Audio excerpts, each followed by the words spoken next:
ng iyong pananalig. Sabi niya kay Pedro, bakit ka nag-alinlangan?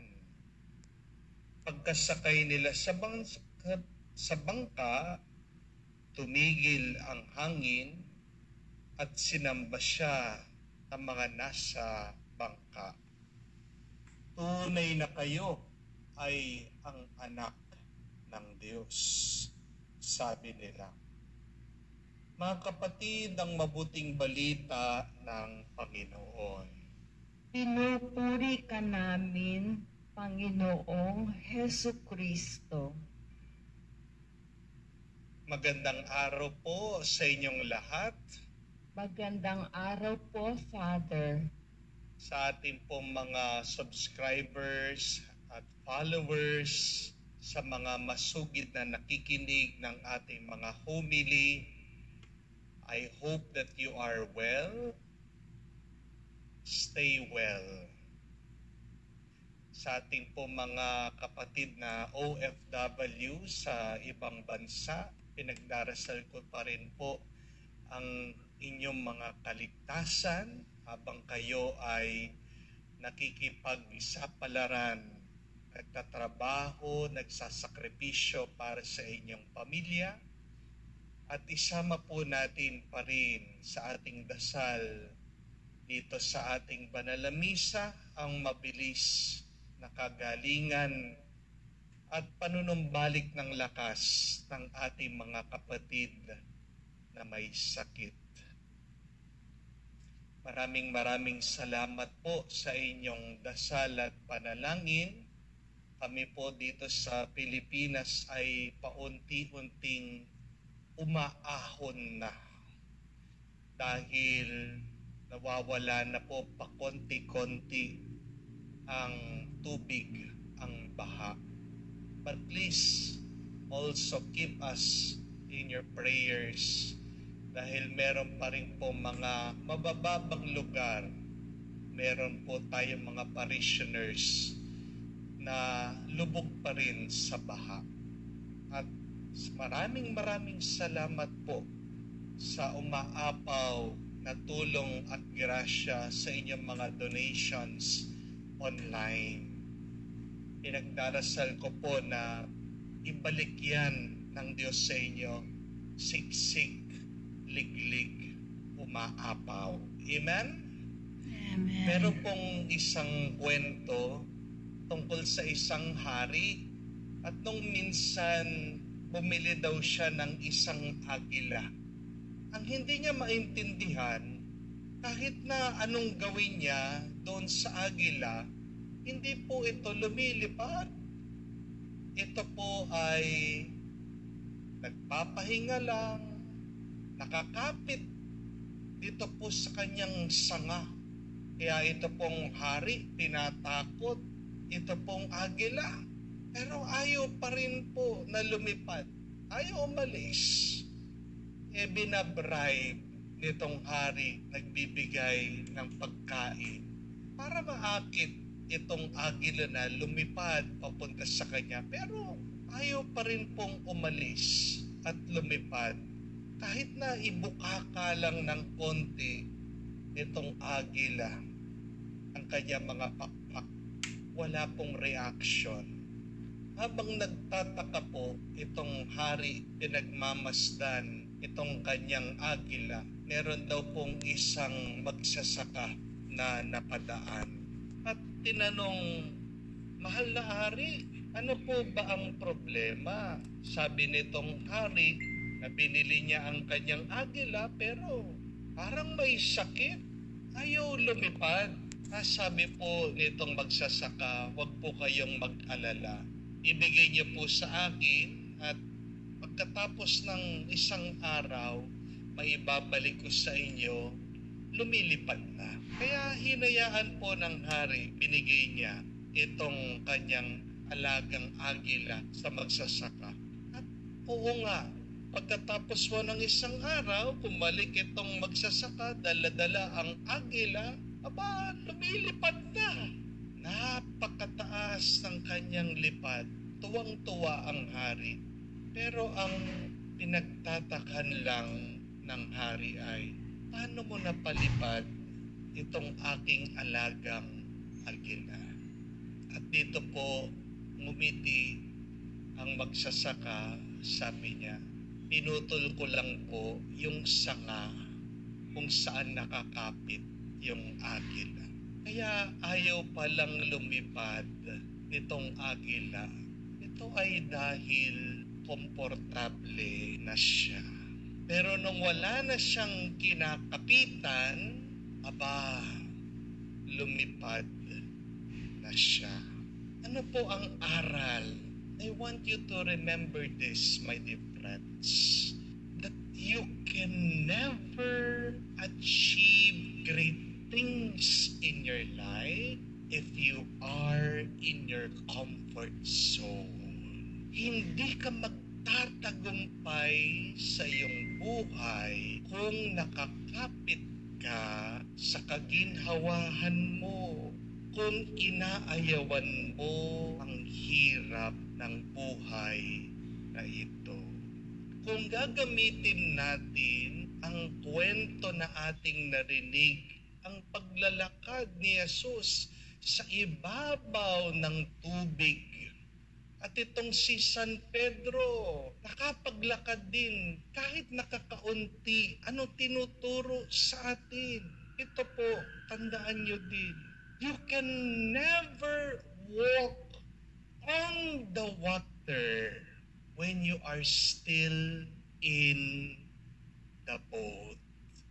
Kahit na gustong maglakad ni Pedro, kamukha ni Jesus, magawa ang imposible. Imposible niyang magagawa ito kung hindi siya lalabas doon sa bangka.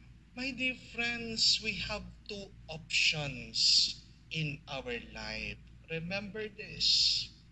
You can always remain on your boat and look at the miracles of Jesus. But the second option is you can step out of your boat and become part of the miracle.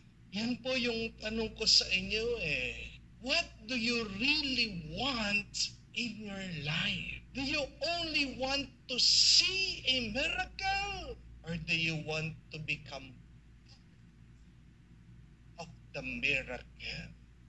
Pag nagdarasal po kayo ng milagro, yan din ang tinatanong ng Diyos sa inyo. Gusto mo bang makakita lang ng milagro o gusto mong makaranas ng milagro? Kasi tandaan niyo po ito, mga kaibigan. You can never be part of the miracle if you do not sacrifice something in your life. Walang milagro kung walang sakripisyo. You have to let go of something in order to receive something great from God. Tandaan niyo po yan. Makikita niyo po yan sa mga kwento sa Ebanghelyo. Tingnan niyo po, kung hindi nakapagbigay ng kahit nakakaunting pagkain, hindi po ito dumami at nakapagpabusog ng mga libo-libong tao. Hindi po ba?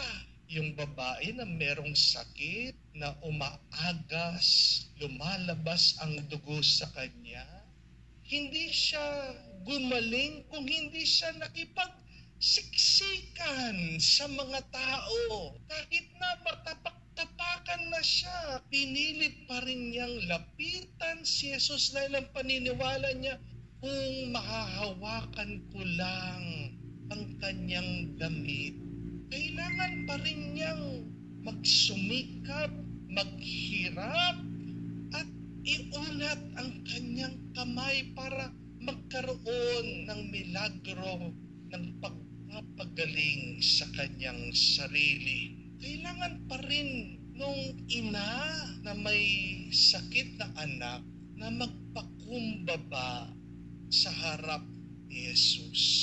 Pero para gumaling yung kanyang anak na sinasabihan. Sinabihan siya ni Jesus na para bang isa siyang aso, na-insulto siya. But see, she sacrificed her pride in order for her son to be healed. Tingnan niyo naman po, itong si San Pedro, kailangan niyang alisin ang kanyang takot para siya'y makapaglakad sa ibabaw ng tubig. Kahit na narinig natin sa Ebanghelyo, sinabihan siya ni Jesus, napakababaw, napakahina ng kanyang pananampalataya. Ang tanong ko po sa inyo, sino pong mas mahina ang pananampalataya? Si San Pedro o yung mga ibang alagad na hindi man lumabas doon sa bangka? Sila yung mga totoong duwag. Sila yung mga totoong mahihina ang pananampalataya. Kahit na kakaunti ang pananampalataya ni San Pedro, may pananampalataya pa rin siya. At tingnan niyo po, dahil sa maliit na pananampalatayang iyon, nagawa niya yung imposible. Nakapaglakad pa rin siya sa ibabaw ng tubig na hindi naman talaga maaari. Ang naging problema lang, kaya bigla siyang lumubog at hindi dire-diretsong kanyang paglalakad ay dahil mas tinignan niya, binigyan ng pagpansin yung malalakas na alon, yung malakas na hangin, at nawala ang tingin niya kay Jesus. Pero tingnan niyo po ang kapangyarihan ng kahit nakakaunti at katiting na pananampalataya. Kaya nga ang kasabihan, if you want to walk on water, you need to have feet of faith. You need to have feet of faith. Huwag kayong mag-alala. Basta't meron kang pananampalataya, kaya mong malampasan anuman ang iyong suliranin, anuman ang iyong pagsubok, anuman ang iyong problema. But the first step is, you need to go out of your boat. Yun yung gusto ko pong itanong sa inyo. Ano ba yung bangka na hindi nyo maiwan-iwanan? Meron tayong mga kanya-kanyang bangka ng pinaghuhugutan natin, ng kasiguraduhan, ng kaginhawaan. This is our boat of security. But we are challenged, my dear friends, to leave this boat, to sacrifice it in order to receive greater, more good, mind-blowing miracle in our life. Tignan niyo po, kahit naman nakakatakot,